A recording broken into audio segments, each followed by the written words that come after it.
Voilà, bonjour à tout le monde. Le Seigneur est merveilleux. Le témoignage était remarquable parce qu'il pointe sur la présence de Dieu, sur la puissance de Dieu. Nous prêchons l'Évangile qui est la puissance de Dieu pour le salut de quiconque croit. Ce n'est pas un texte, ce n'est pas un récit, ce n'est pas une histoire, ce n'est pas juste un passage de la Bible, c'est la puissance de Dieu pour aujourd'hui, au XXIe siècle. Il y a encore des hommes et des femmes qui se donnent à Dieu. Et on remercie Dieu pour ce qu'il a fait dans la vie de Dorothée, n'est-ce pas? C'est merveilleux de voir ça. Alors j'aimerais parler de 4 attitudes qu'on peut avoir vis-à-vis de Jésus. Ces 4 attitudes, on les trouve dans l'évangile de Jean, que vous savez que j'aime beaucoup, mais je vous encourage à lire l'évangile de Jean. Si vous ne le lisez pas, lisez-le. Et si vous ne l'avez pas, bien demandez-le pour le lire chez vous. Et ne le lisez pas comme un texte, mais comme quelque chose de très fort. Voilà, vas-y. Comme quelque chose qui peut vous parler, qui peut vous toucher encore aujourd'hui. Parce que c'est ça que le Seigneur veut faire dans vos vies. Vous savez que Jésus vous aime, que Jésus est mort sur la croix pour vous, qu'il a donné sa vie sur la croix pour vous parce qu'il vous aime. Dieu a tant aimé le monde qu'il a donné son Fils unique, afin que ceux qui croient en lui, avec quiconque croit en lui, ne périssent pas, mais aient la vie éternelle. Et la vie éternelle, c'est qu'ils connaissent Dieu, le seul vrai Dieu, qui est Jésus-Christ. Et dans ces 4 attitudes qu'on peut avoir, bien sûr, on peut avoir beaucoup d'autres attitudes, mais dans les 4, j'aimerais commencer par cette attitude qui consiste à dire « Moi, je ne le connais pas. Moi, je n'ai rien à voir avec ce Jésus. » Et malheureusement, dans l'Évangile, on voit que celui qui a dit cela, c'est Simon-Pierre, le grand ami de Jésus. Il a vécu pendant 3 années avec Jésus en cheminant, en voyant les miracles que Jésus pouvait faire, en étant témoin de grandes choses. Il s'est même présenté lui-même juste quelques heures avant comme étant le garde du corps de Jésus. Il ne voulait pas qu'on touche à Jésus. Il se sentait très important. Il avait lui-même été très impressionné. Il avait été très touché quand Jésus est venu le chercher et l'appeler pour le suivre. Il a vu des miracles. Il a vu sa belle-mère qui a été guérie par Jésus. Il a logé dans sa maison. Il a logé Jésus. Quel honneur, quelle chose extraordinaire. Vous vous rendez compte de ce qu'il avait vécu. Mais il était sûr que Jésus était très satisfait de lui et que Jésus avait besoin de lui au lieu de sentir son propre besoin de Jésus. Et quand Jésus a été crucifié, les gens sont venus vers lui et on lui dit « Toi aussi tu es un disciple ». Il a dit « Non, moi j'ai rien à voir avec lui, je ne connais pas ». Et dans ce monde, dans cette société dans laquelle nous vivons, dans ce 21e siècle, le monde vous pointe du doigt en disant « Mais vous croyez en Jésus ». Est-ce que votre attitude, c'est de dire « Non, moi je ne connais pas Jésus, je n'ai rien à voir avec celui-là ». Si c'est le cas, alors ce matin, c'est l'occasion de vous repentir, c'est l'occasion de venir au Seigneur et de lui dire pardon. Et vous savez que Simon-Pierre, quand il a fait ça, quand il a renié son ami Jésus, il a pleuré profondément. Et dans le témoignage de Dorothée, il y avait ce sentiment qu'elle avait renié, qu'elle avait abandonné à l'âge de 14 ans son Seigneur, celui qui avait fait quelque chose dans la vie de son père et dans sa vie en tant qu'enfant. Mais ce que je retiens de ça, c'est que Simon-Pierre a pleuré, que Simon-Pierre n'est pas resté dans cet état de dire « Voilà, je suis désespéré ». Je suis dans le désarroi, je me sens coupable et je ne peux pas me pardonner pour avoir fait ça. J'étais sûr de moi, j'étais sûr que j'aurais été jusqu'au bout pour Jésus. Mais à la moindre occasion, à la moindre possibilité, la moindre parole qu'on m'a dite, j'ai pris position contre Jésus. Il aurait pu rester dans ce désespoir, mais il a pleuré. Et Jésus savait qu'il allait pleurer. Jésus avait prophétisé qu'il allait renier, mais qu'il allait se repentir aussi, il le savait ça. Et quand Jésus, après sa résurrection, est venu voir Simon-Pierre, il lui a posé 3 fois la question, Simon, fils de Jonas, est-ce que tu m'aimes? Et cette question, Jésus vous la pose ce matin, quelle que soit votre histoire, Jésus vous pose cette question très simple, est-ce que tu m'aimes? Et Simon-Pierre était content, j'en suis sûr, de pouvoir dire, oui Seigneur, tu sais que je t'aime. Est-ce que c'est votre réponse ce matin, peut-être pour la première fois de votre vie, ou encore une fois pour vous donner à nouveau au Seigneur, de dire oui Seigneur, je t'aime, je veux te connaître, je t'ai renié. D'une certaine façon, on a tous renié Jésus. D'une certaine façon, on a tous abandonné le Seigneur, on l'a tous trahi. Mais est-ce que ce matin, on veut se repentir pour ça? Est-ce qu'on veut dire, Seigneur, je veux qu'il y ait un changement? Je veux qu'à partir d'aujourd'hui, je ne dise plus, non, je ne connais pas celui-là. Mais je dis, oui, je le connais. C'est lui qui m'a sauvé, n'est-ce pas? C'est ça qui était touchant, le témoignage de Dorothée, c'est de pouvoir déclarer par sa foi. On ne lui a pas dicté son témoignage. Il n'y a personne qui est allé lui dire, voilà ce que tu dois écrire, ce que tu dois dire. On n'a pas besoin, elle a demandé si elle devait soumettre son témoignage aux anciens. On lui a dit non. Parce qu'on n'a pas besoin de savoir, on sait. Elle doit raconter juste ce que le Saint-Esprit a fait dans sa vie et dire la vérité. C'est ce qu'on t'a demandé, je pense, de dire juste ce que le Seigneur a véritablement fait. Et vous savez, il pardonne. Vous avez fait des choses graves dans votre vie.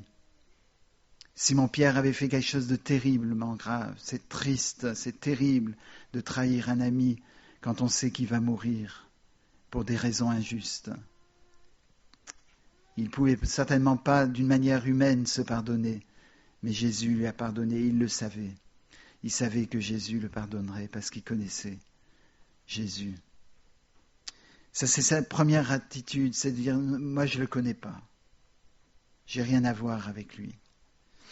La deuxième attitude, c'est celle de la foule.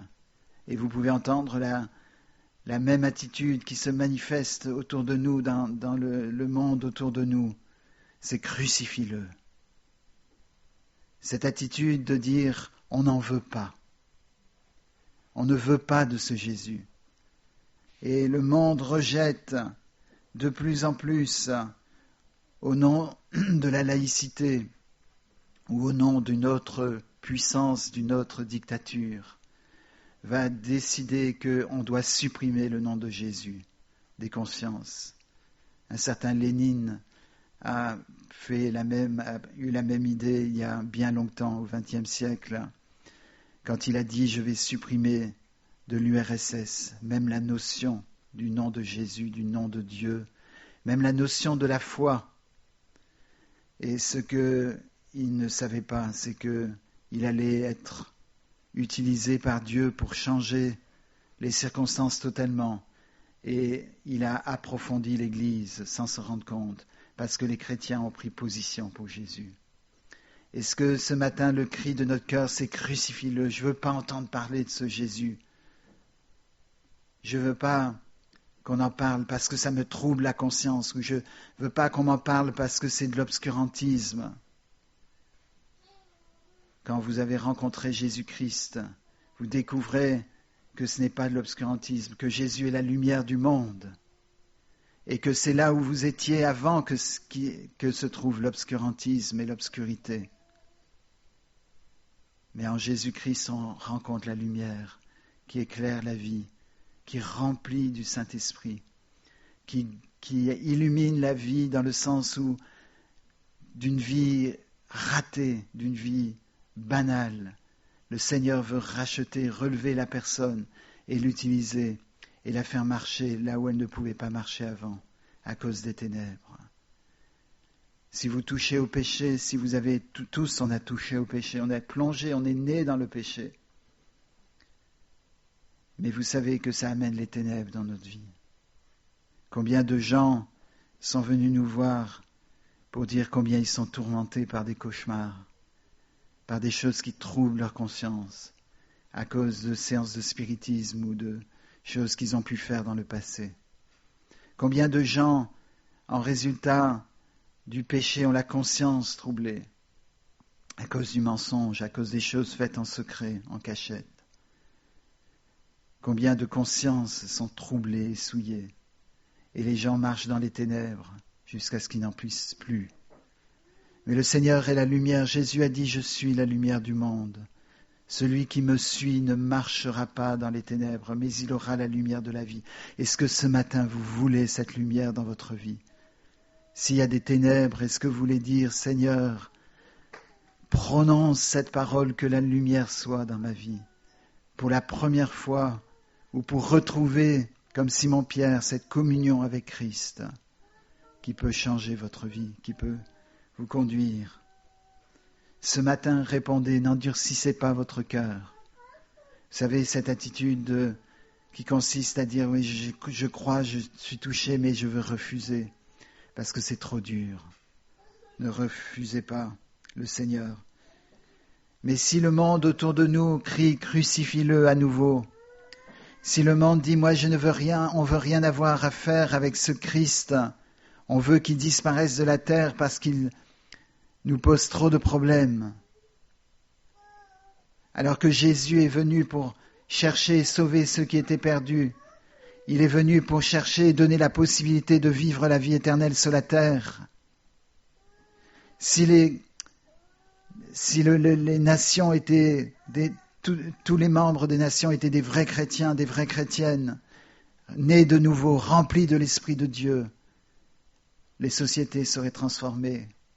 Dans le pays de Galles, lorsqu'il y a eu le réveil dans le sud du pays de Galles au début du XXe siècle, les policiers n'avaient plus rien à faire. Il y avait des villages entiers sauvés par la grâce de Dieu, par la puissance de Dieu. La police n'avait plus rien à faire parce qu'il n'y avait plus de méfaits. La confiance était totale. Sophie et moi et les enfants, nous sommes allés dans les Hébrides, aussi au nord de l'Écosse. Ce sont des îles qui sont au nord-ouest de l'Écosse. Splendides. Mais ils doivent seulement maintenant, commencer à mettre des verrous aux portes. Pendant des décennies, il n'y avait pas de verrou où fermer la porte à clé, ça ne se faisait pas. Parce que l'Esprit de Dieu était passé par là. Il avait sauvé tous les membres des deux îles qu'on appelle les Hébrides. Il n'y avait plus de voleurs. On n'avait pas besoin de fermer la porte à clé la nuit.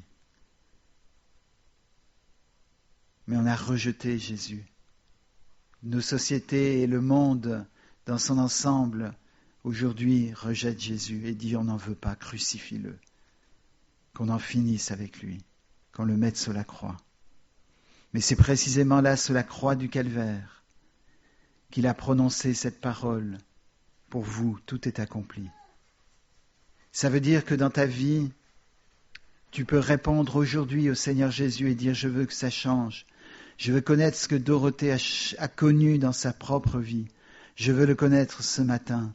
Je veux me donner à toi. » Parce que justement, il est allé à la croix du Calvaire. Ce que les hommes ont cru faire contre lui, Dieu l'a fait pour l'humanité. Et ce qui est plus extraordinaire encore, c'est qu'il l'a fait pour ceux qui ont crié « Crucifie-le ». Il est mort pour ses ennemis et il a dit « Aimez vos ennemis ». Mais lui-même l'a vécu, lui-même l'a manifesté par son corps. Ce matin, venez à Jésus et au lieu de lui dire « Sois crucifié », au lieu de crier avec la foule, avec la majorité, avec la tendance actuelle, crucifie-le, eh bien, criez, Seigneur, merci parce que tu as été crucifié pour moi. Et ce matin, je veux te suivre, je veux te servir, je veux marcher fidèlement avec toi. C'est la deuxième. Donc la première attitude, c'était Simon-Pierre, je ne le connais pas. La deuxième, c'est crucifie-le. La troisième attitude, c'est celle de Ponce Pilate, le gouverneur romain, qui dit « Je ne le comprends pas ». Il ne l'a pas dit, mais c'est évident qu'il ne comprenait rien. Il a dit au peuple qui était là, aux Juifs, « Qu'est-ce que vous voulez que je fasse de lui, que je fasse de lui ?» Comme si Jésus était un sujet ou un objet qu'on pouvait déplacer, que Ponce Pilate pouvait déplacer comme il voulait sur un échiquier. Ponce Pilate ne savait rien, ne comprenait rien, tout intelligent qu'il était. Et malheureusement, beaucoup de gens intelligents ne comprennent rien à l'Évangile. Et cet homme ne comprenait pas, et il ne comprenait pas Jésus, pensant que Jésus n'était pas cohérent. Il ne se rendait pas compte que c'était lui qui était incohérent. Il s'est lavé les mains parce qu'il sentait bien qu'il y avait quelque chose de saint en Jésus. Il se trouvait à quelques mètres de Jésus, très intrigué qu'un homme puisse être accusé et ne pas exprimer le moindre haine, le moindre ressentiment. Il était interpellé dans sa conscience par ce qu'il était en train de faire, de mettre au tribunal un homme aussi pur, aussi droit. Mais d'un autre côté, il pensait que Jésus avait exagéré et il ne le comprenait pas. Il a dit « Ne sais-tu pas que j'ai le pouvoir de te libérer ou de te crucifier ?» Mais Jésus lui a dit « Oh, tu n'as sur moi aucun pouvoir, car il n'y a aucun pouvoir qui t'a été donné, qui ne vienne d'en haut. » Et peut-être ce matin, vous ne comprenez pas Jésus. Vous dites, mais pourquoi il est allé à la croix du Calvaire? Pourquoi il a raté? Jésus n'a rien raté. C'était le plan depuis le début qu'il vienne sur la terre pour mourir. Et il est mort pour toi, il est mort pour toi qui es ici ce matin. Il est mort pour chacun d'entre nous. C'est pas qu'il est mort pour l'humanité. Non, il est mort pour chacun des individus et c'est différent. Il est mort pour que vous puissiez dire « Seigneur, je veux que par ton sang qui a coulé sur la croix, je puisse être pardonné, je puisse être lavé, je puisse être purifié, je puisse être sanctifié, que je puisse me lever libre. » C'est la première œuvre qui s'est passée dans ma vie quand j'ai donné ma vie au Seigneur. C'est le fardeau qui est tombé de mes épaules, le péché qui est tombé de mes épaules, la culpabilité qui est tombée. C'est ça qu'il veut te donner ce matin. Il ne te condamne pas. Dans Jean chapitre 8, il y avait cette femme adultère qui a été amenée par les grands religieux, l'ont amenée à Jésus en disant « elle doit être lapidée, elle a commis l'adultère ». Et Jésus a écrit par terre quelque chose sans rien dire. Et ensuite, il a dit que le premier qui est sans péché lui jette la pierre. Celui qui est sans péché lui jette la première pierre. Et bien sûr, personne ne pouvait jeter la pierre. Jésus pardonne quand on se repent. C'est pas qu'il dit c'est pas grave. C'est qu'il dit je vois la repentance. Je vois quelqu'un qui vient et qui veut changer de vie. Alors, je pardonne. Et il lui a dit tes péchés te sont pardonnés. Est-ce que vous avez entendu ce matin cette voix qui vous a dit tes péchés te sont pardonnés, va en paix? Est-ce que vous avez senti le fardeau de votre misère et que vous avez crié à Jésus et il vous a libéré de ça? C'est pour vous ce matin, c'est pour moi ce matin, c'est pour chacun. Alors qu'on connaisse vraiment le Seigneur. Jésus a dit dans la prière sacerdotale dans Jean 17, quand il a prié à son Père, il a dit la vie éternelle, c'est qu'ils te connaissent. Et connaître, ça veut dire comprendre aussi. Si Simon-Pierre a dit je ne le connais pas. Si la foule a dit crucifie-le, c'est parce qu'il ne le connaissait pas. Si Ponce Pilate ne le comprenait pas, c'est parce qu'il ne le connaissait pas. Mais il y en a un qui l'a vraiment connu. C'est le brigand sous la croix, un des deux brigands. Et c'est la dernière attitude. Il a dit, dans son cœur, c'était « Seigneur, sauve-moi.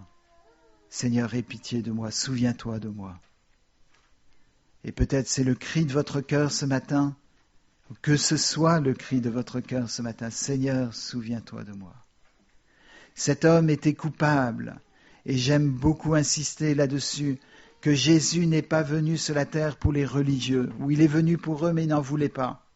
Il se sentait bien, si vous voulez. Et si ce matin vous sentez bien parce que vous avez une bonne éducation, parce que vous n'avez jamais fait de mal à une mouche, eh bien vous avez besoin de vous repentir ce matin.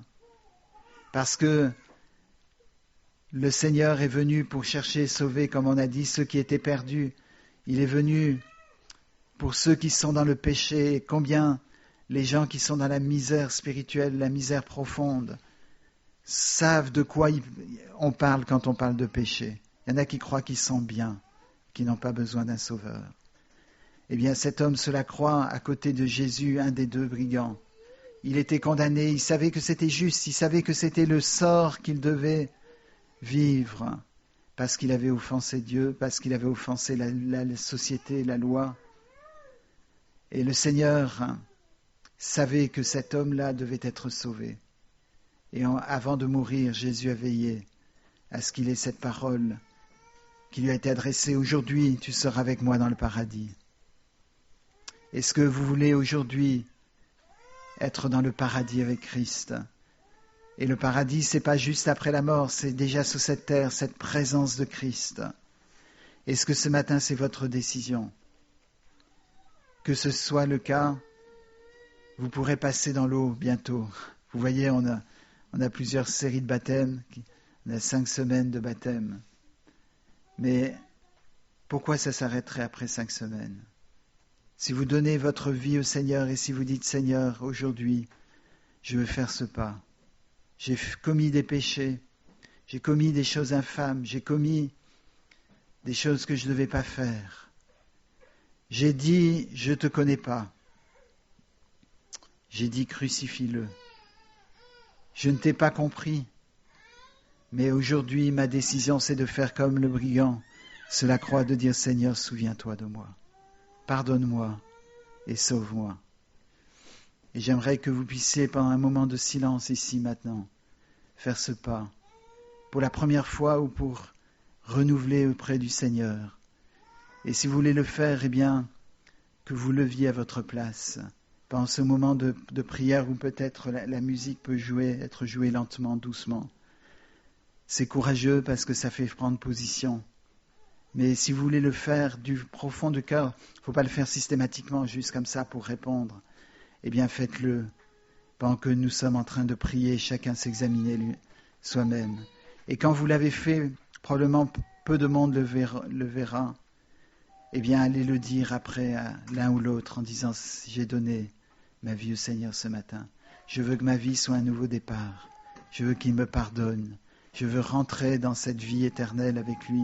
Je veux marcher dans cette connaissance avec Christ. » Alors, répondez si le Seigneur vous a touché ce matin par sa parole.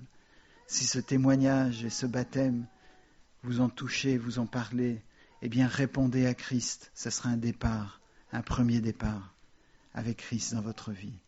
Pendant le chant, pendant que chacun ait la tête courbée, ceux qui veulent juste se lever à leur place pour dire Seigneur, donc les autres restent assis et pour dire Seigneur, je me donne à toi pour la première fois ou pour la énième fois, j'ai besoin que ton esprit vienne dans ma vie. Amen.